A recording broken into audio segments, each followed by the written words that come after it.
വൈണവിയും. വടികൾ അനവധിയുണ്ടു sir, ഈ കട നിറയെ വടിയാണു സാർ. വിവിധ വ്യാപാരങ്ങൾ ചെയ്തു കടമേറിയിട്ടൊടുവിലതു കണ്ടെത്തി ഞാൻ. ഇതു നല്ല സെയിലാണു സാർ. എന്തേ മിതിച്ചു പോയോ, എങ്ങനെ നടക്കുമെന്നോ. ഒരു നിമിഷം ഇക്കടയിൽ ഒട്ടുനിന്നിവിടുത്തെ വിപണനമറിഞ്ഞു വാം സാർ. അതു നല്ല രസമാണു സാർ. ഇത് മുളവടി ശേഖരം, അത് ചൂരൽ വടി ശേഖരം. ഇവയിൽ മുളവടികൾക്കു പ്രിയമധികമുണ്ടായ ചരിതമതുമറിയണം സാർ. അതു നല്ല കഥയാണു സാർ. മന്നൊന്തരങ്ങൾക്കും അപ്പുറത്തീ ഭൂമി സമ്പന്നമായിരുന്നത്രേ. മണ്ണിൻ മനസ്സും മിഴിയുമായ അന്നിവിടെ മർത്യരുണ്ടായിരുന്നത്രേ. കാലാന്തരത്തിലോ കൽപ്പാന്തമായി കാലമീ ധാത്രിയെ തരിശാക്കി. സംവത്സരങ്ങൾ കഴിഞ്ഞു മണ്ണിൽ പിന്നെ സംഭൂതമായി മുൾമുളകൾ. വന്ധ്യയാമീ ഭൂവിലുണ്ടായ അനന്തരം അന്ധമാമേതോ മതങ്ങൾ. വേലിയാൽ ഓരോ മതസീമ തീർത്തിട്ടു കാവലായി നിന്നോ മുളകൾ. കാറ്റൊരു നാളിൽ കടന്നു വന്നു മുളം കാടുകൾ രേഖ ലംഘിച്ചു. അന്നു തുടങ്ങി അതിർമുളം ചില്ലകൾ തമ്മിൽ കലമ്പലും പോരും. ഇതു നാട്ടുമുളമൂത്തതാം,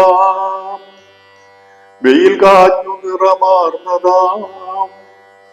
ഹിന്ദുമതബന്ധുവകയെന്തുന്നതിന് മുമ്പേടി മാറ്റാണു സാർ.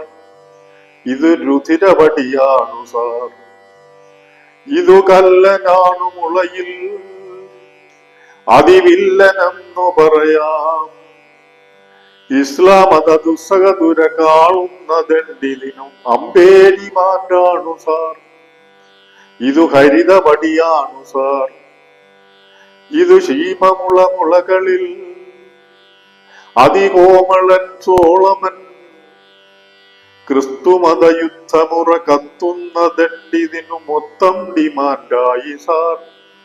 ഇതു തവളവടിയാണു സാർ. പൊട്ടുമുള ചോട്ടിലോരോ കെട്ടുചരടിറ്റു കണ്ടോ. കാക്കിക്കരങ്ങളിലുലാത്തുന്ന ദണ്ഡിതിനു നാറ്റമേറുന്നു സാർ. അതു ലാത്തിവടിയാണു സാർ. ചെറുവടികൾ അകമുറികളിൽ കുറുവടികളായുണ്ടിനി. ജാതി സമുദായ ലഹളയ്ക്കുള്ള ദണ്ഡതിനു പാതി വിലയാകുന്നു സാർ. പല നിറവും അതിലുണ്ടു സാർ. എണ്ണത്തിനല്ലിതു വില, വണ്ണത്തിനല്ലിതു വില. പെണ്ണുകൾ കണക്കിനു കയറ്റി പണത്തിന്റെ ഖിന്നതയകറ്റിടാം സാർ. ഇനി ഏതോ അടി ചൊല്ലു സാർ.